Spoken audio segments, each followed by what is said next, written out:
So thank you for having me here, and that was a great presentation, Lisa, and I think it's a great segue to what I'm about to get into, which is digging a bit into a practical and affordable cybersecurity solutions for small and medium businesses.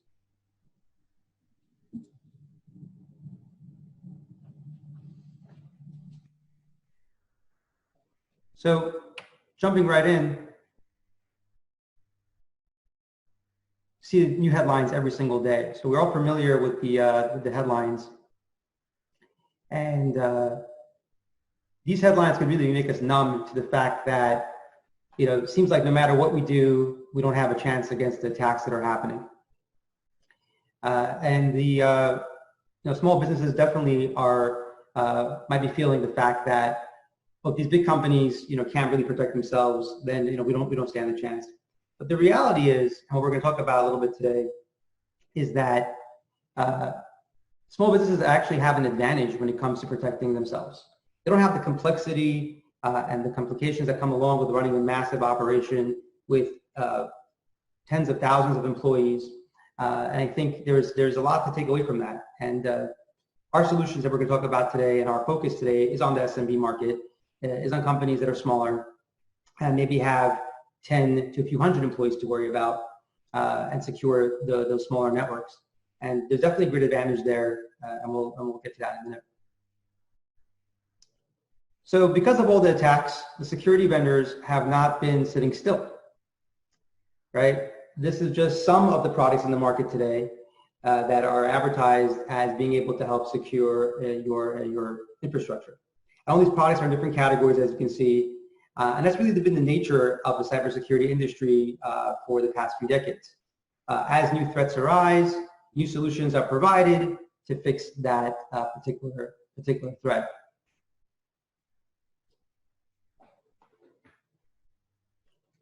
Sorry, I just got a note here. Is my voice coming in any better now?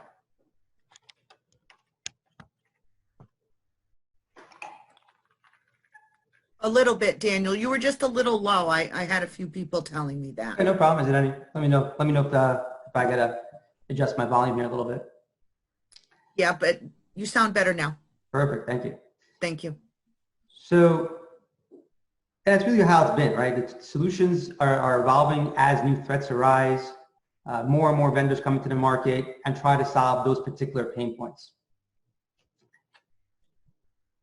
And large companies devote a significant amount of time into vetting these products, understand what makes sense for them, and deploying the right solutions for their organizations. So obviously, small companies do not have the luxury to evaluate hundreds of products and pick the solutions that they need to install. But if there's one takeaway that I want you to have from this presentation is this. Security is really not about buying the latest next-gen security software. It's about layers of tools, process, and training that work in tandem to continuously improve your security posture. There is no silver bullet, right?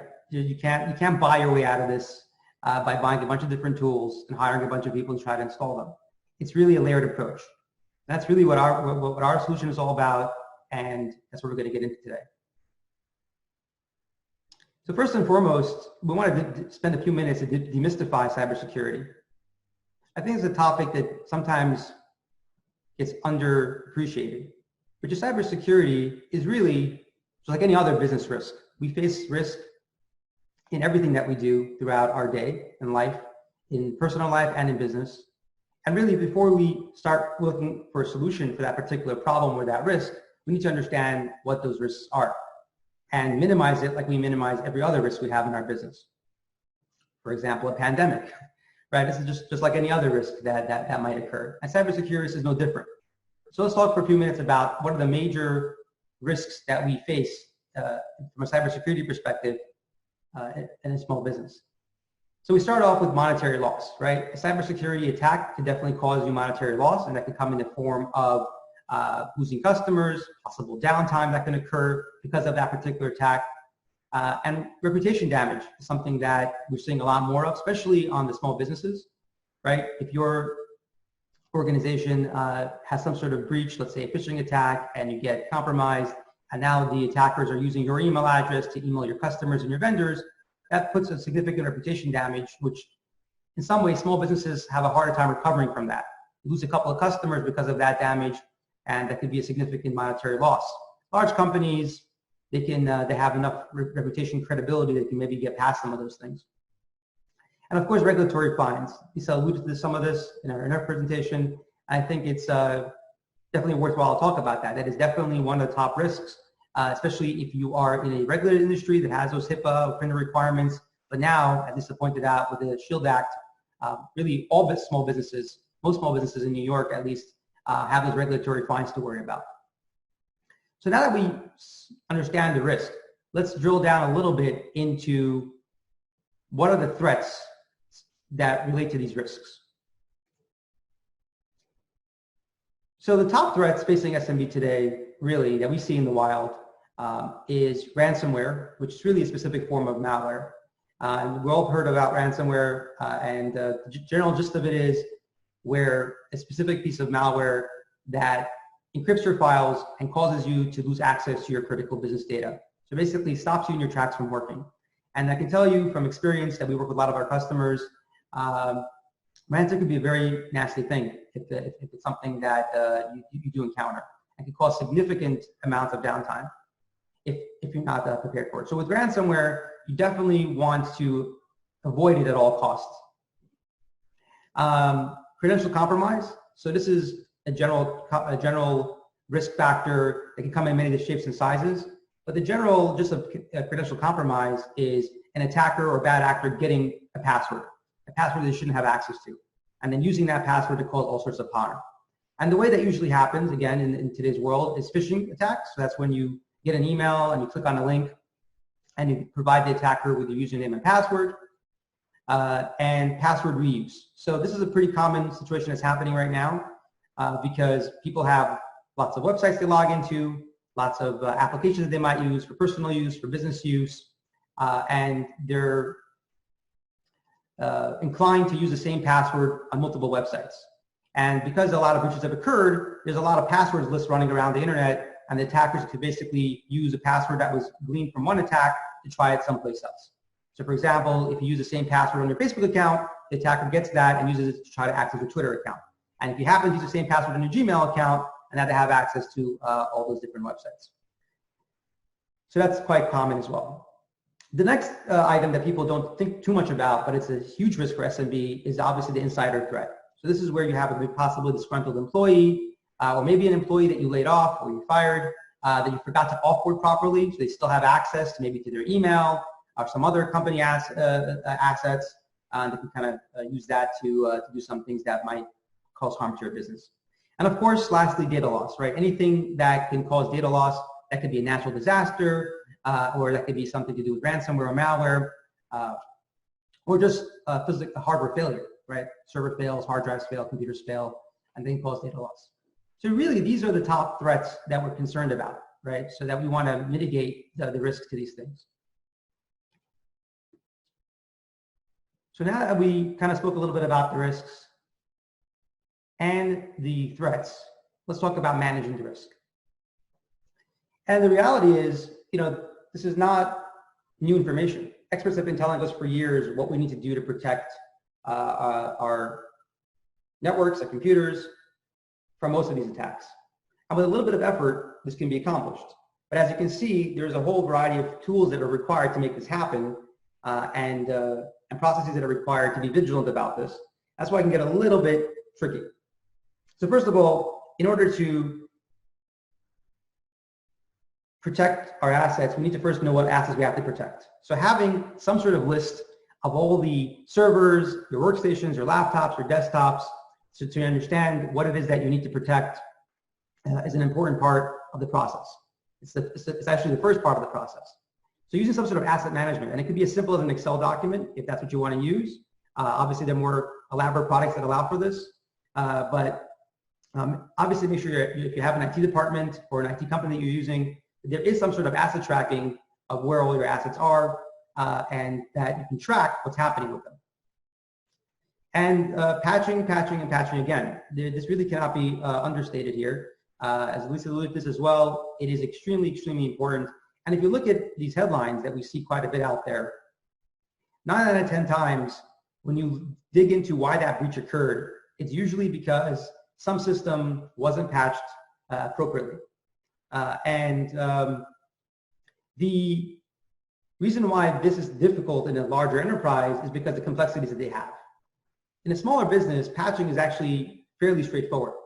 Again, with a little bit of planning and the right tools and the right people in place, this can be done fairly affordably, probably one of the most important things you can do to improve your cybersecurity posture in a small organization is to make sure those updates are done. And if you're not using a company to handle this for you, or if you don't have an IT department or IT vendor you're working with this, just make sure that you train your users, right? At the very least, train your users when they get those pop-ups from Windows, from their Mac computers, from their applications to the updates that are available. Just make sure they do those updates at the very least. Endpoint and cloud backup, right? So the next step is to really make sure there's a proper backup in place. Regardless of how well your security posture is, you definitely want to have backup to protect against natural disasters, hard drive failures, possible ransomware occurring. So having those critical business files and understanding where those are, and make sure you back them up. There's also a lot of room to argue for cloud backup. So people have the sense of security that, hey, I have my files with Google, I have my files with, and let's say Google Drive or OneDrive or Dropbox. And those products are great, but there is room to argue that you should back those up as well. Because those vendors, although do a good job of making sure your data is available, if there is a deletion that's caused either by error on your part, or maybe a disgruntled employee deletes certain things, you may have a difficult time getting those back depending on how long you wait to find those files. Some of them have retention policies of 30 days, some 60 days, but at the end of the day, they don't hold your files indefinitely after they've been deleted. And again, these cloud providers also don't really have any liability. If they have an issue and they do lose your data, there's not much they can do for you. They'll say they're sorry and they move on to the next customer. They're too large to care about that. Antimalware protection. So really, you don't really have to argue too much about which one. As long as you have some reputable, well-trusted antivirus endpoint protection and antivirus product on your computer, then you're good, right? Just making sure you have something that's being monitored, either by somebody internally in the organization or by some third party that you hire for that, just making sure that's actually happening. And lastly, web filtering. So there's a lot of different technologies out there that do web filtering, but the idea here is that this is another layer of protection that we find very effective for small businesses, which is making sure that links that are clicked, whether they come via email or maybe any sort of instant messaging products that you might be using, are filtered to make sure that malicious links are not being clicked on. So this stops your phishing attacks that may get password filters or your spam filters, as well as people just typoing in a wrong domain or going somewhere maybe that's not that's a malicious website. So adding that second layer of protection on top of your antivirus is actually proven very effective. Lastly, Lisa mentioned passwords. I think this is these two items here are probably one of the most important things and easiest things you can do today to protect your organization, which is making sure you have complex passwords if you're not reusing across websites. And that gets very difficult to do. So in practice, how do you do that? How do you, if you have 30, 40, 50, 100 websites that you have to log into for work, how do you remember all those complex passwords? The answer is you don't, and you use a password manager. So password manager is simply a piece of software that is a vault that stores all your passwords securely and allows you to not remember your passwords. You just lock your vault with a password, with one password on top of it. And whenever you go to those websites that you need to log into, the password manager fills in that complex password that you've chosen. Enabling two-factor authentication is also an important part of that password piece. So I heartily encourage you after this, if you haven't taken the minute to enable two-factor authentication across all your critical business applications, like your email, so Office 365, G Suite, if you're using things like Salesforce or HubSpot, all those applications that house important business data, please make sure you turn on the two-factor authentication. It takes a few minutes to do. Yes, it does add a little bit of friction to logging on, but it's definitely worth the hassle. And lastly, like all other risks, it can be managed with a little bit of insurance. I'm not going to get to the topic of insurance too much today, but I will mention it as something that's worth considering depending on your risk factors. And it is definitely something worth to look at and understand exactly what it will cover and what it won't cover. There's a lot of different policies out there, But again, because cybersecurity is just another business risk worth managing, insurance is available to manage some of that risk. Now, one thing I want to make clear, buying cybersecurity insurance doesn't mean that you don't need to do anything else. Matter of fact, the insurance policies are starting to get a lot more strict on some basic things that you must do in order to qualify for that coverage. So that is an important point to keep in mind. You can't just buy your way out of it by buying some insurance. Having said this, I want to segue a little bit into our tool and what we built to help with all of this. So as you saw, there's a variety of things that we need to do. And what we decided to build at Shieldly over the past few years is a simple pane of a simple dashboard, simple pane of glass that shows you all the actions that we deem necessary that you need to take as a small business to protect your company. And that's the asset management, the patch management, malware and ransomware detection, DNS and web filtering, and complete endpoint backup and compliance reports, all in one simple product that's managed by a team of cybersecurity professionals to make sure that everything is working in tandem and working the way it's supposed to work. I'm going to jump in quickly into a demo. So this is the Shieldly dashboard. And here you can see some information that we're providing to the organization. We're tapping into their G Suite account, and we're telling them that two-factor is not enforced, and they may want to go remediate that and give them some instructions of how to go about it to do that. The important point to understand is that Shieldly is an endpoint protection solution, but we also try to help you in other ways that is outside of our realm. So although we can't necessarily manage your Google account for you, we can at least point you in the right direction. Same here, we see that there's some computers that are still running Windows 7 in the organization. Of course, we're going to guide you to tell you that, hey, that's not a good idea. You should really upgrade that machine to Windows 10 and give you a guide to Microsoft to make that happen. Here you can see the overall security view. In this particular demo, we have 3 systems in this particular organization. Of course, you can have as many as you need. And we can see the devices listed here. These are the assets that we're talking about. And you can see that they have, for the most part, their backups are running, patches are good, updates are done, and malware is in good shape as well. So we're seeing that all these shields that we call them are actually active and they're in good shape. And obviously, this being a demo account, you can see we've been doing some testing, and this one is patches are a little bit out of date. So drilling a little bit in to this particular asset, we can see the system information, we can see all the statuses of all the different shields, the number of threats that have been blocked, applications that have been patched, and updates that have been done on this particular system. And here's a little bit of a real-time view of what's been happening. And of course, the backups are available as well. We can drill down in here and see the backups that have been done for the system and drill down and find what we're looking for in case we have to ever do a restore. We also offer some compliance reports, so in case there's some stakeholders that want to see what your system cybersecurity posture looks like, we can generate a report for you as well.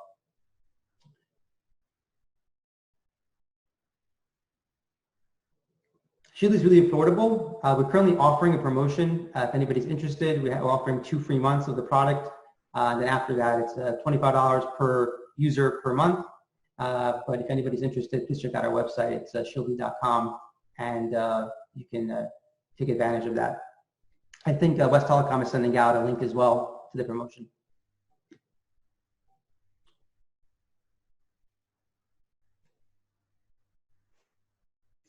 I think with that, we can start with the questions.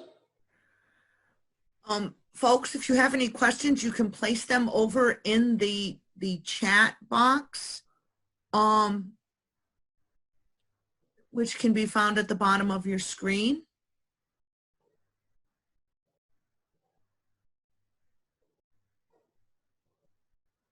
I hope that you find that this was informative and built upon our previous webinar where we discussed some of the quote-unquote physical aspects of security, where this is a little bit more abstract, and it was more about some of the threats that we discussed with ransomware, phishing, and things along that nature.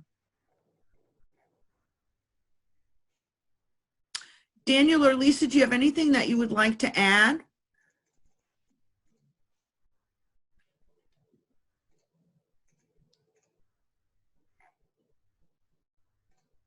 I don't. We're getting a This is Lisa. I just added what a good password example might be, but Daniel, I think you're spot on when it comes to a password manager, because then you can use, an infinite number of characters, as a matter, or very long list of characters to set a password. Yeah, 100%. And if folks want some names of good password managers, we didn't set out to reinvent the wheel with our product. We just decided to bring a bunch of things that are best of breed together. There's great password managers out there. I personally use 1Password. I've also used LastPass in the past. There's also Dashlane. So Dashlane, I would say, is very user-friendly. Definitely know that company very well. LastPass and 1Password. So those are some great options. And I could put them in the chat so people could get the links there. Mm-hmm. I personally use LastPass, so I agree. Great products, yeah. And handy.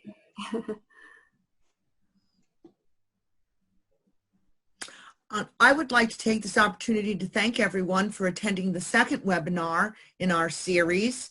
I hope you found it informative and that it did indeed build upon the first one. We will be sending this out, the recording, so it will have information on our panelists. You can contact them directly or you can contact myself.